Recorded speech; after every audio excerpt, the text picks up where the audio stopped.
Good evening everyone. Exam originals के इस YouTube channel पर आप सभी का फिर से स्वागत है, वंदन है, अभिनंदन है। और मैं तारेंद्र बेले आप सभी का स्वागत करता हूं एग्जाम ओरिजिनल्स के इस ऑनलाइन प्लेटफॉर्म पर। आप सभी का स्वागत करता हूं फिर से।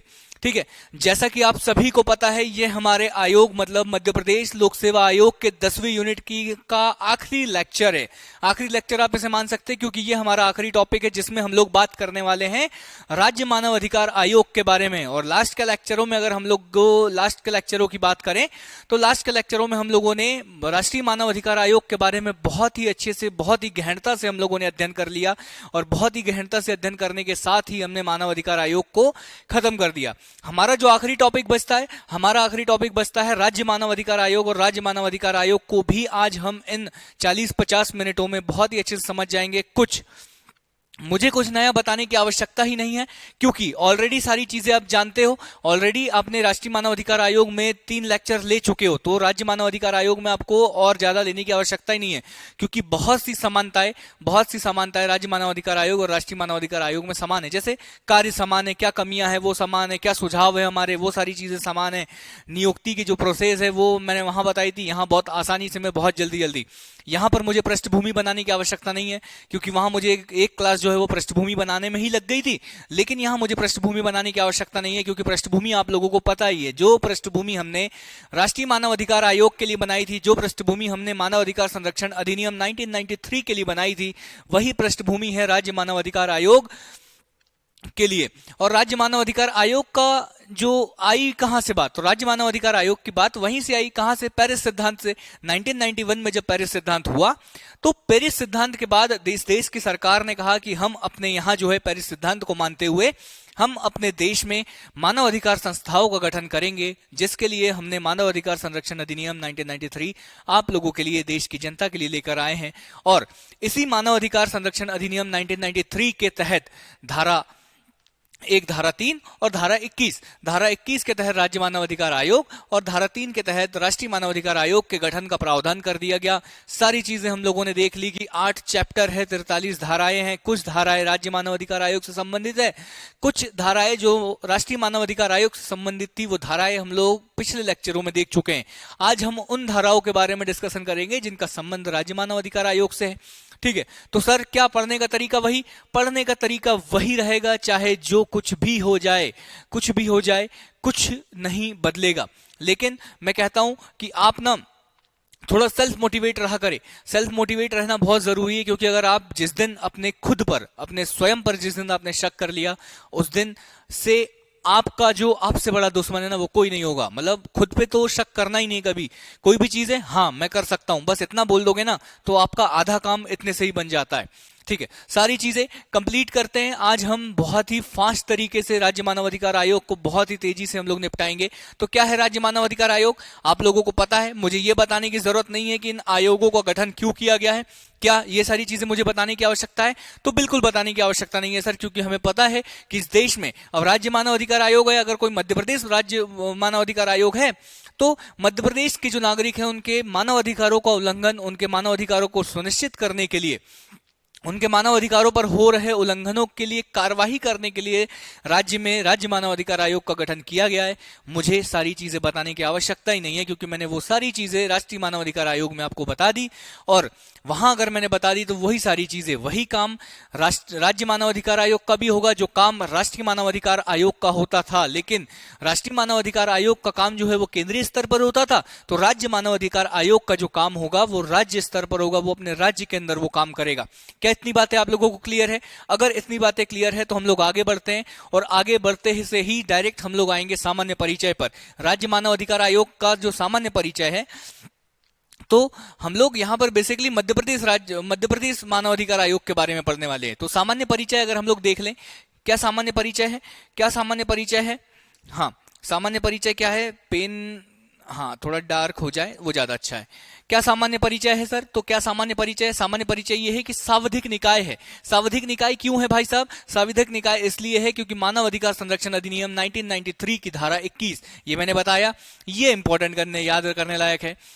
ठीक है, ये याद करने लायक है। और क्या याद करने लायक है? याद करने लायक है कि यह सावधिक निकाय है। क्यों? क्योंकि मानव अधिकार संरक्षण अधिनियम 1993 की धारा 21 के तहत, इसकी धारा 21 के तहत इसका गठन किया गया है। और पहली बार मध्य प्रदेश में जो गठन किया गया था वो कब किया गया था? तो 13 सितंबर 1995। ये याद रखिएगा। जो याद रखने वाली चीजें हैं वो ये है। क्या टैगलाइन है राज्य मानव अधिकार आयोग की? हम सब बराबर, हम सब बराबर, बराबर हमारे अधिकार, हम सब बराबर है और बराबर हमारे अधिकार है। ये टैगलाइन आप लोगों को याद रखना है। कभी अगर ऐसे लिखने के लिए आए, निबंध लिखने के लिए आए, तब आप ये लाइन चिपका सकते हो, हम सब बराबर, बराबर हमारे अधिकार। ये सारी चीजें आपको याद रखना है। ठीक है, गठन का प्रावधान 13 सितंबर 1995। कमेंट में लिखिए राष्ट्रीय मानव अधिकार आयोग का गठन कब? राष्ट्रीय मानव अधिकार आयोग का गठन कब? राष्ट्रीय वाले का गठन कब हुआ था? ये डेट आप लोगों को लिखना है कमेंट बॉक्स में, फटाफट लिख दीजिए।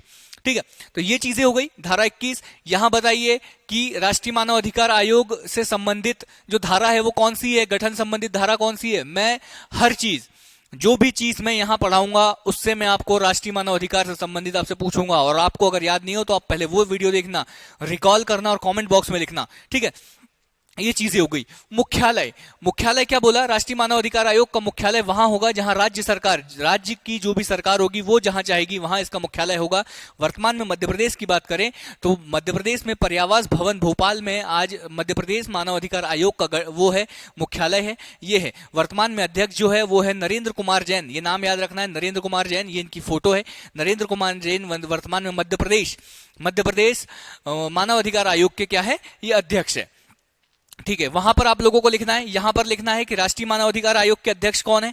राष्ट्रीय मानव अधिकार आयोग के अध्यक्ष कौन है? ये यहां लिखिए। यहां पर लिखिए कि मुख्यालय, मुख्यालय किसका मुख्यालय? राष्ट्रीय मानव अधिकार आयोग का मुख्यालय कहां है? ये लिखिए। ठीक है, ये लिखिए। और साथ ही साथ ये सारी चीजें, ये दो चीजें आप लोग यहां भी लिखिए। यहां पर अगर राज्य मानव अधिकार आयोग का अध्यक्ष नरेंद्र कुमार जैन जी है तो राष्ट्रीय मानव अधिकार आयोग के अध्यक्ष कौन है? अगर राज्य मानव अधिकार आयोग का जो मुख्यालय है वो पर्यावास भवन भोपाल में है तो राष्ट्रीय मानव अधिकार आयोग का जो मुख्यालय है वो कहां है? ये सारी चीजें आप लोगों को लिखना है। गठन, गठन का प्रावधान धारा 21 में, धारा 21 में बोला कि जो भी अधिनियम है, अधिनियम में मानव अधिकार से संबंधित जो भी शक्तियों का प्रयोग करने के लिए या मानव अधिकार के उल्लंघनों को रोकने के लिए एक आयोग के गठन का प्रावधान किया गया है। तो ऐसे आयोग, ऐसे राज्य मानव अधिकार आयोग का गठन कौन करेगा? राज्य के द्वारा। किसके द्वारा? ऐसे एक आयोग का गठन करेगी। कौन करेगी? कौन करेगा? कौन करेगा? राज्य सरकार करेगी। राज्य सरकार करेगी मतलब मध्य प्रदेश सरकार करेगी। और गठन करेगी। उसके बाद इसको किस नाम से जाना जाएगा? इस नाम से जाना जाएगा, राज्य मानव अधिकार आयोग के नाम से जाना जाएगा। ये बात बोली गई। क्या बोला? कि मानव अधिकार संरक्षण अधिनियम की धारा 21 के तहत राज्य मानव अधिकार आयोग के गठन की चर्चा की गई है। धारा में कहा गया है कि राज्य सरकार मतलब मध्य प्रदेश सरकार अधिनियम में वर्णित शक्तियों का प्रयोग एवं सौंपे गए कार्यों को संपादित करने के लिए एक आयोग का गठन करेगी। मतलब राज्य सरकार को बोला कि आपको एक आयोग का गठन करना है और उस आयोग का नाम क्या होगा? राज्य मानव अधिकार आयोग होगा। गठनकर्ता कौन है? मध्य प्रदेश सरकार ने गठन किया। पहली बार गठन किया गया। कब किया गया? 13 सितंबर 1995। ये डेट आप लोगों को याद रखना है, ये डेट आप लोगों को याद रखना है। और क्या बताइए ना, राष्ट्रीय मानव अधिकार आयोग का गठन कब हुआ? ये बताइए। ये आप लोग लिखिए, राष्ट्रीय मानव अधिकार आयोग का गठन कब हुआ? लिख दूं क्या? मैं लिख दूं राष्ट्रीय मानव अधिकार आयोग, राष्ट्रीय मानव अधिकार आयोग, राष्ट्रीय मानव अधिकार आयोग का गठन कब हुआ? राष्ट्रीय मानव अधिकार आयोग का गठन कब किया गया? ये सारी चीजें। क्या संरचना यहां पर बोली गई कि राज्य मानव अधिकार आयोग की संरचना जो होगी उसमें एक अध्यक्ष होगा, 2 अन्य सदस्य होंगे। यहां पर आप लोगों को लिखना है national commission for human right, national commission for human rights की संरचना। यहां पर कमेंट बॉक्स में लिखिए जल्दी, हर चीज को रिकॉल करिए। राष्ट्रीय मानव अधिकार आयोग की संरचना क्या है ये बताइए। अब यहां पर क्या बोला? यहां पर बोला कि जो अध्यक्ष होगा ना वो हाईकोर्ट का सेवानिवृत्त मतलब रिटायर्ड हाईकोर्ट का सेवानिवृत्त मुख्य न्यायाधीश या अन्य न्यायाधीश को आयोग का अध्यक्ष बनाया जाएगा। या तो मुख्य न्यायाधीश होगा हाईकोर्ट का या सेवानिवृत्त या जो कोई भी अन्य न्यायाधीश। अगर कोई हाईकोर्ट में न्यायाधीश रहा है तो वो राज्य मानव अधिकार आयोग का अध्यक्ष बनने के पात्र होगा। सदस्यों की बात करें तो सदस्यों में एक होगा न्यायिक सदस्य और एक होगा गैर न्यायिक सदस्य। गैर न्यायिक सदस्य वही दो सदस्य है ना, तो इनको दो भागों में 1+1 कर दो, एक होगा न्यायिक, एक होगा गैर न्यायिक। तो गैर न्यायिक सदस्य क्या होगा, मानव अधिकार का ज्ञाता होगा, लगभग 7 वर्षों तक का इसको अनुभव होना चाहिए मानव अधिकार से संबंधित। न्यायिक सदस्य क्या होगा, पदस्थ या रिटायर्ड हाईकोर्ट का जज होगा। पदस्थ मतलब अभी पद पर काम कर रहा हो या रिटायर्ड हो चुका हो हाईकोर्ट के जज से, या जिला न्यायाधीश रहा हो या रहा हो, ऐसा कोई भी जिला न्यायाधीश भी मानव अधिकार आयोग का सदस्य बन सकता है, ये बात बोली गई। सचिव वहां पे भी जो महासचिव था, यहां पर वो सचिव बन जाता है। मुख्य कार्यकारी अधिकारी होगा, आयोग का मुख्य कार्यकारी अधिकारी होगा, राज्य सरकार के सचिव रैंक का स्तर का अधिकारी होगा और आयोग का सदस्य नहीं होगा। ये चीज तो हम जानते हैं। मतलब आयोग की संरचना क्या है, आयोग की संरचना 1+2 है। 1+2 है, तो इसमें ये सचिव तो नहीं है, लेकिन ये क्या करेगा, ये करेगा आयोग की कार्यवाही को प्रमाणित करेगा। ये चीज आगे आएगी, प्रमाणित करेगा किसको, आयोग की कार्यवाहियों को प्रमाणित करेगा ये सदस्य जो है।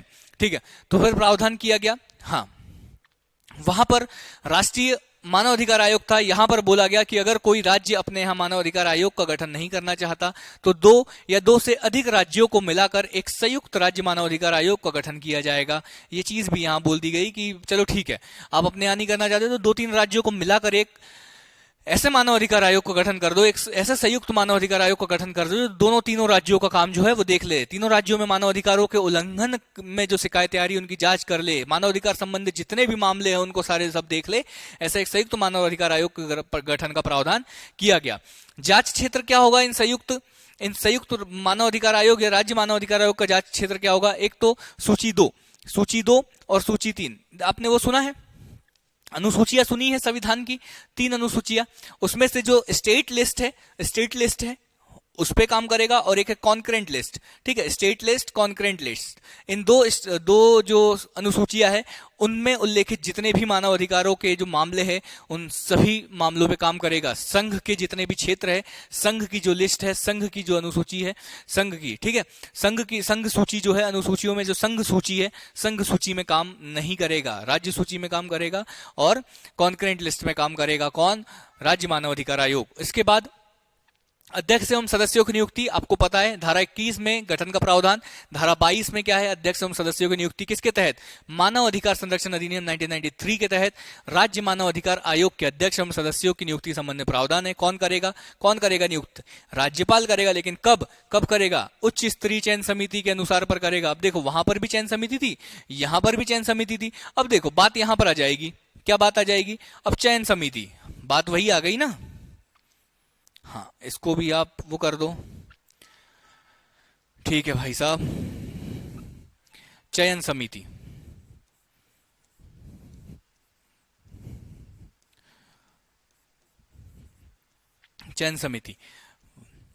वहां पर कौन कौन थे चयन समिति में, यहां पर चयन समिति में होगा, देखो 2 संरचना बनेगी।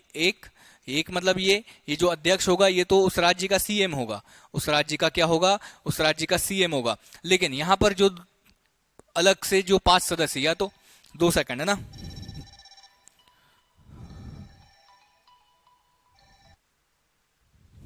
ठीक है। तो क्या देखा वहां पर हम लोगों ने देखा था, यहां पर 2 संरचनाएं बनेगी, या तो 3 सदस्य, देखो वैसे तो होना चाहिए 5, ये चयन समिति में होने चाहिए 5। कैसे, एक तो होगा विधानसभा का अध्यक्ष मतलब मैं यहां प्रेसिडेंट लिख दे रहा हूं, विधानसभा का विपक्ष का नेता, ये स्पीकर लिख दो इसको, है ना, इसको ना आप स्पीकर लिख दो, स्पीकर, विधानसभा का स्पीकर, ठीक है, विपक्ष का नेता, ठीक है। फिर होगा राज्य गृह मंत्री, राज्य का जो गृह मंत्री होगा, राज्य का गृह मंत्री, ये 3 हो गए। ये तो हर राज्य के योजना आयोग में होगा ही, हर राज्य के जो मानव अधिकार आयोग होगा उसकी चयन समिति में ये 4 लोग तो होंगे, 1 2 3 4, क्योंकि हर राज्य में क्या होगी, विधानसभा होगी, हर राज्य में विधानसभा का स्पीकर होगा, हर राज्य में विधानसभा का विपक्ष का नेता होगा, हर राज्य में राज्य का गृह मंत्री होगा, सीएम होगा, ये 4 सदस्य तो होंगे। लेकिन जिन राज्यों में राज्य जो परिषद होगी, विधान परिषद होगी, जिन राज्यों में विधान परिषद होगी तो उन राज्यों में भी विपक्ष का नेता और वहां का स्पीकर और वहां का विपक्ष का नेता, ठीक है, ये लोग भी इसमें शामिल हो जाएंगे। लेकिन जिन राज्यों में अगर विधान परिषद नहीं है, जिन राज्यों में अगर विधान परिषद नहीं है, तो उन राज्यों में ये शामिल नहीं होंगे, यही लोग काम कर लाएंगे। ठीक है, तो ये चीजें समझ आई आप लोगों को, क्या चीजें हैं। हाँ, उच्च स्तरीय चयन समिति हो गई। उच्च स्तरीय चयन समिति के बाद हम लोग देखेंगे कि इस उच्च स्तरीय चयन समिति में कौन कौन हो गया। अध्यक्ष जो होगा वो उसका मुख्यमंत्री, जो उसका होगा उसका अध्यक्ष होगा। जो सदस्य होंगे वो कौन होगा, विपक्ष, विधानसभा का अध्यक्ष, विधानसभा में विपक्ष का नेता, राज्य का गृह मंत्री, विधान परिषद, देखो मैंने ये बोला विधान परिषद का सभापति और विधान परिषद का विपक्ष का नेता। ये है, ये उनके लिए है जिन राज्यों में विधान परिषद है, जिन राज्यों में विधान परिषद है, विधान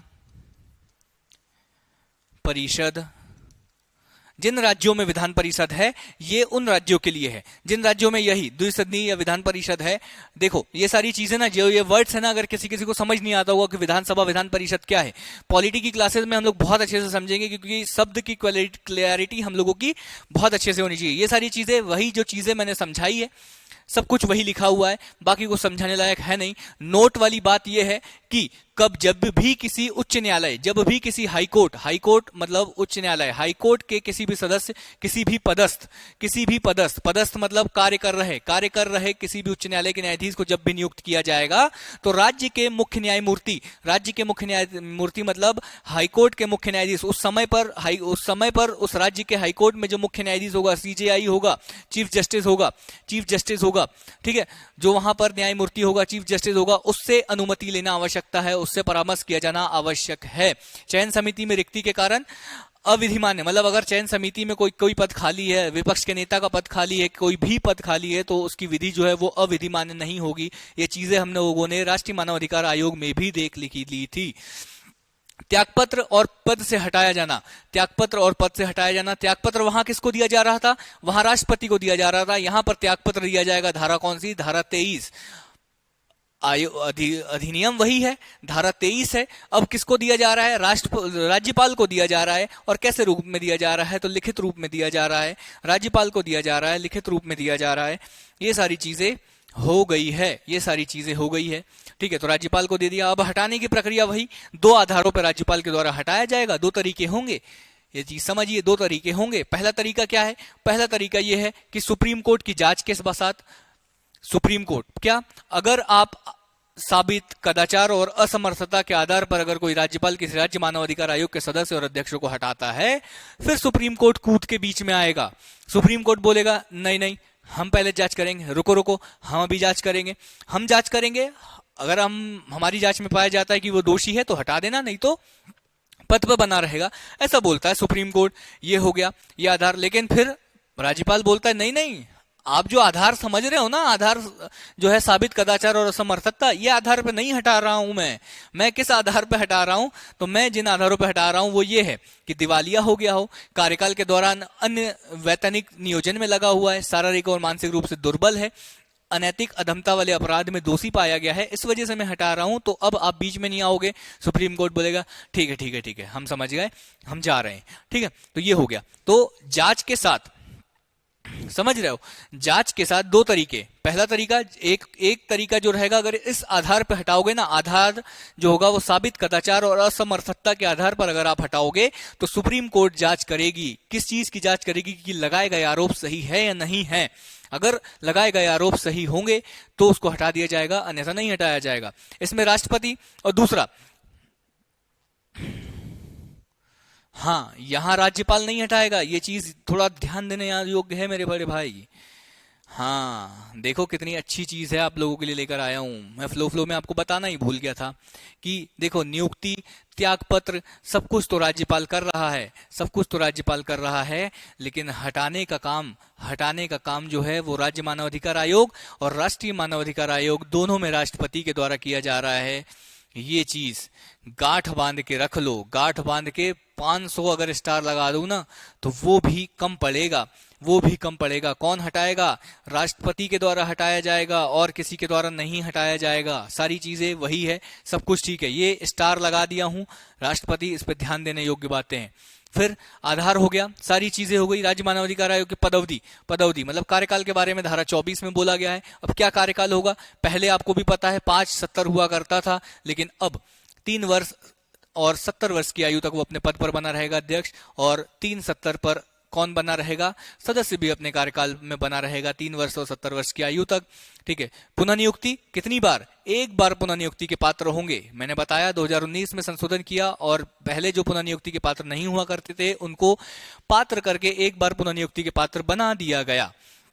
अध्यक्ष का सदस्य के रूप में काम करना, वो भी चीजें तो आपको पता है यार। जब कोई अध्यक्ष का पद रिक्त होता है, कैसे रिक्त होता है, एक तो स्थायी रूप से रिक्त होता है, एक अस्थायी रूप से रिक्त होता है। स्थायी रूप से रिक्त कब होगा, जब उसकी मृत्यु हो जाएगी, जब उसने त्याग पत्र दे दिया होगा। अस्थायी रूप से रिक्त कब होगा, जब वो घूमने जाएगा, जब वो बीमार होगा, जब वो काम करने में समर्थ नहीं होगा।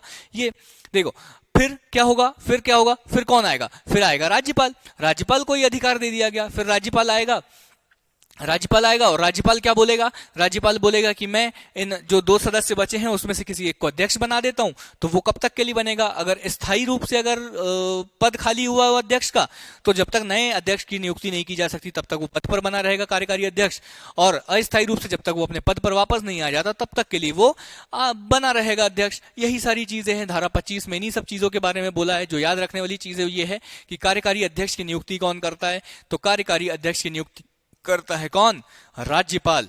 ये याद रखना है, बाकी कुछ याद नहीं रखना। सेवा शर्तों का निर्धारण, सेवा शर्तों की बात है 26 में, धारा 26 में, और निर्धारण कौन करता है, राज्य सरकार। जिन पर गोला लगा है ना वो इंपॉर्टेंट है, कौन निर्धारण करता है सेवा शर्तों का, राज्य सरकार। अलाभकारी परिवर्तन कर नहीं सकते, ये चीज तो मैं आपको बता ही चुका हूं।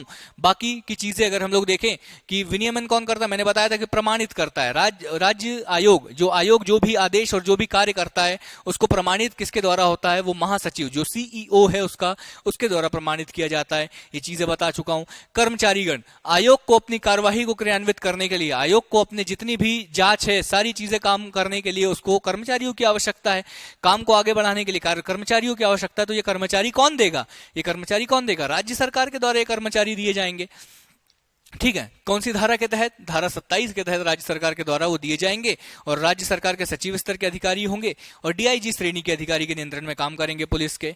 ये सारी चीजें समझ गए आप। आयोग की शक्तियां आपको पता है, सिविल प्रक्रिया संहिता 1908 के तहत दीवानी और सिविल न्यायालय की शक्तियां है। जैसे कि मानव अधिकार आयोग, राष्ट्रीय मानव अधिकार आयोग को जो शक्तियां थी वही शक्तियां इसको भी है, लेकिन राज्य स्तर पर सिविल न्यायालय समझा जाएगा और इसकी कार्रवाई को न्यायिक कार्रवाई समझी जाएगी। ये चीजें मैं ऑलरेडी बता चुका हूं, मैं बार बार क्यों आपको बता रहा हूं।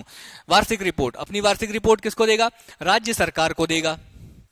और राज्य सरकार क्या करेगी, राज्य सरकार विधानमंडल में रखेगी। ये चीजें आपको पता है। कौन सी धारा, धारा 28। ये चीजें भी आप लोगों को पता है, सब कुछ पता है, प्रतिवेदन पता है। राज्य आयोग के कार्य, राज्य आयोग के कार्य वही कार्य होंगे जो राष्ट्रीय मानव अधिकार आयोग के कार्य केंद्रीय स्तर पर थे, वही कार्य राज्य मानव अधिकार के राज्य स्तर पर हो जाएंगे। क्या क्या, मानव अधिकारों के क्षेत्र में अनुसंधान करना, किसी भी जेल का दौरा करके उसमें सुधार की वो करना, मानव अधिकार के उल्लंघन संबंधी न्यायिक मामलों में हस्तक्षेप करना, मानव अधिकार के उल्लंघन संबंधी मामलों की जांच करना। ठीक है, समाज में विभिन्न वर्गों के बीच मानव अधिकार साक्षरता का प्रचार प्रसार करना। ये सभी काम होंगे किसके, मानव अधिकार के। अन्य प्रावधानों की बात करें, अन्य प्रावधान क्या है, ये वही प्रावधान है जो चीज मैं आप लोगों को बता चुका हूं।